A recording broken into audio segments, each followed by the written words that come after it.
आग और पानी का मिलाप हमने कल भी बात की थी, वो हो रहा है और हमें होता हुआ नजर आ रहा है। और पाकिस्तान की सियासत के अंदर आग और पानी का मिलाप जब हम बात करते हैं तो एक तरफ बानी पीटीआई हैं और दूसरी तरफ जेयूएफ के जो रूह रवां हैं मौलाना फजल रहमान साहब, वो अब एक दूसरे के करीब आ रहे हैं, कुर्बतें बढ़ रही हैं। और जो सियासी नजरियात हैं और मौजूदा जो सियासी हालात बने हुए हैं उनको सामने रखते हुए उनके दरमियान काफ़ी जो है हम देख रहे हैं कि जगानगत नज़र आ रही है। अब ये क्यों कर मुमकिन हो रहा है? पहले जो मौलाना साहब ने बात की, उनसे पूछा गया जनाब अल्लाह पहले पता नहीं तुसी केड़े केड़े अनुमान दे नाल तुसी याद करदे होंदे सो बानी पीटीआई, तो उसके ऊपर उनका क्या जवाब था, सुनिएगा। तो जो सबसे ज्यादा पिछले 7-8 सालों में आपकी तरफ से जो इल्जाम होता था वो था कि ये यहूदी लॉबी है। तो जब ये सियासी तलखियां खत्म होंगी तो आप उनको यहूदी लॉबी से दोबारा मुसलमान लॉबी में कैसे लेते हैं? एक बात ज़हन में रखें, अगर हमने बरसगीर की सियासत में किसी को अंग्रेज का एजेंट कहा है या हमने आलमी सतह पर किसी को अमरीकी एजेंट कहा है तो ये उन्वान है, ये उन्वान है, एक गाली नहीं है। तो ये चीज़ें जो है इनको सियासी तौर पर हम ले रहे हैं। और आज जब उनके लोग आए हैं, अगर ये लोग 12 साल पहले भी आते तब भी मेरा यही एटीट्यूड होता, और अगर आज आए हैं तब भी मेरा वही एटीट्यूड। अच्छा हसन, 2-3 शराइत कल प्रेस कॉन्फ्रेंस में मैं सुन रहा था मौलाना साहब की, वो कह रहे हैं कि जनाब आला फौरी इलेक्शन होने चाहिए, जैली समझिए, और बाकी यह है कि जो एस्टैब्लिशमेंट की मुबैना तौर पर इंटरफेरेंस है उनके बगैर इलेक्शन होने चाहिए और अब सियासतदान को मिल के आगे बढ़ना चाहिए। और इस वक्त मुल्क के अंदर वाहिद हल जो है अगर आप सियासी इस्तेहकाम चाहते हैं तो वो नए ताज़ा इलेक्शन है। और उन्होंने बता दिया कि जी बिल्कुल हम आइडियाज़ के ऊपर बात हो रही है और अगर हमारे आइडियाज़ मिल जाते हैं पीटीआई के साथ तो what is wrong in that? क्या तहरीक इंसाफ दोबारा इंतखाबात की डिमांड करेगी? सवाल तो ये है। मौलाना के साथ हम आवाज़ होगी। देखिए, मौलाना फजल रहमान बड़े समझदार किस्म के, बड़े काबिल, और मैं तो बड़ा पसंद करता हूँ मौलाना फजल रहमान को एज ए पॉलिटिशियन। मौलाना साहब का एक चीज़ तो उन्होंने बड़ी अपनी चीज़ की है कि उन्होंने अपने पीछे कर दिया है पीटीआई को।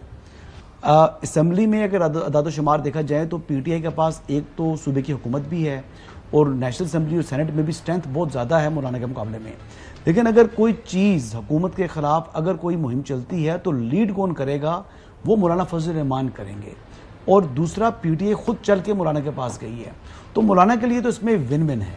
क्या पीटीआई को इनकी शराइत, इन टर्म्स और कंडीशन के ऊपर जो है ये चीज़ें कबूल होंगी? इस किस्म की महाजराई की सियासत वो कबूल करेगी?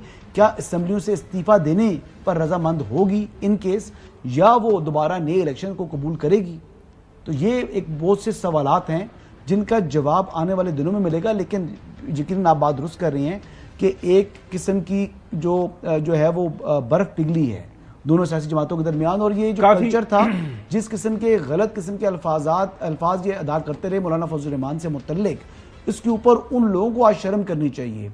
और जिस तरीके से वो खुद चल के गए हैं, अच्छी बात है। मौलाना फजल रहमान बड़े हैं, एक बड़े सियासतदान हैं, एक बड़े सियासतदान के बेटे हैं, आलिम दीन हैं और एक अच्छे पॉलिटिशियन हैं, वफादार आदमी हैं। तो उनके पास अगर चल के गए हैं, उन्होंने इनको गले लगा लिया है, अच्छी बात है। सियासत में तलखी खत्म होनी चाहिए। बिल्कुल सही बात की हसन ने, वो जो बात कर रहे थे, आपको पता है सियासत के अंदर हो जाता है, पेट भी फाड़े जाते हैं, घसीटा भी जाता है और काफ़ी अलकाबात एक दूसरे को हमारे सियासतदान देते रहे हैं ऑल अक्रॉस, इसमें not particularly any political party. Chaudhry Ghulam Hussain साहब, अब जो बात एक क्वेश्चन ये जो रेज किया है हसन है कि क्या नए इंतखाबात के लिए तैयार हो जाएगी पाकिस्तान तरीके साहब? जो मेरी बात हुई है तो अगर तो एक ब्रॉडर कंसेंसस सारी सियासी जमातों के साथ हो जाता है कि फ्री एंड फेयर जो है सारी सियासी जमातों को मौका मिले, निशानात बहाल हो जाएं, जिनके निशानात लिए गए थे, लीडरान बाहर आ जाए। जाहिर है अगर ऐसा कोई होगा, माहौल ऐसा बनेगा तो उसमें फिर सारी सियासी जमातों को उसका हिस्सा बनना पड़ेगा। तो सवाल, क्या ऐसा हो सकता है कि अगला एक नया इलेक्शन को टाइम फ्रेम तय कर लिया जाए और नया इलेक्शन की तरफ जाया जाए, सारे अपना अपना जोर आजमाई कर लें मैदान के अंदर? वो तो वैसे जो बात कर रहे हैं पीटीआई वालों से, जो भी कर रहे हैं, मैं उनकी निशानदेही करके काम को ख़राब नहीं करना चाहता। वो कह रहे हैं कि सिर्फ इतना करना है कि 45 जो कंफर्म करता है रिजल्ट जो सारे कैंडिडेट्स के पास है, उसको डिक्लेयर करना है 47 और 48, 49 में पीरियड। तो फिर वो नया ही इलेक्शन हो गया ना, नई गवर्नमेंट जब बनेगी।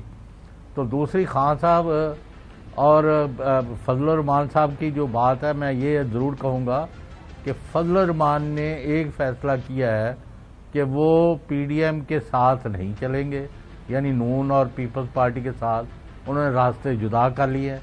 वो जितना हो सका पीटीआई और दूसरी مخالف پارٹیوں کے ساتھ کھڑے ہوں گے، اور نمبر 3 جیو سچویشن میں جو ایک دن میں نے بات کی تھی غالباً اس کو آپ نے اگنور کر دیا تھا. تو یہ کئی وجوہات ہوتی ہیں جو یعنی اپنے بے وفاؤں نے ہمیں اکٹھا کیا. تو اب یہ اکٹھے ہو گئے کسی حد تک، اگرچہ نہ تو کوئی فضل الرحمان صاحب کو پی ٹی آئی کی مجبوری ہے اور نہ پی ٹی آئی کو کوئی کسی اسٹرینتھ کی ضرورت ہے، لیکن جب لوگ اکٹھے ہوتے ہیں تو اس سے ایک میسج جاتا ہے کہ گورنمنٹ از ان ٹربل. چلے ناظرین، ضروری یہی ہے کہ پاکستان کے اندر سیاسی استحکام آ جائے، اور بڑی اچھی بات ہے مولانا صاحب پہلے پی ڈی ایم کا حصہ تھے، اب اپوزیشن اتحاد کا حصہ ہے، تو بات چیت آگے بڑھ رہی ہے. میں نے پہلے دن میں ناظرین یہ بات کی تھی کہ موجودہ پارلیمان کے اندر ساری سیاسی جماعتیں موجود ہیں، اور ملک کو یہ جو سیاسی بحران ہے اس سے نکالنا سیاسی جماعتوں نہیں ہے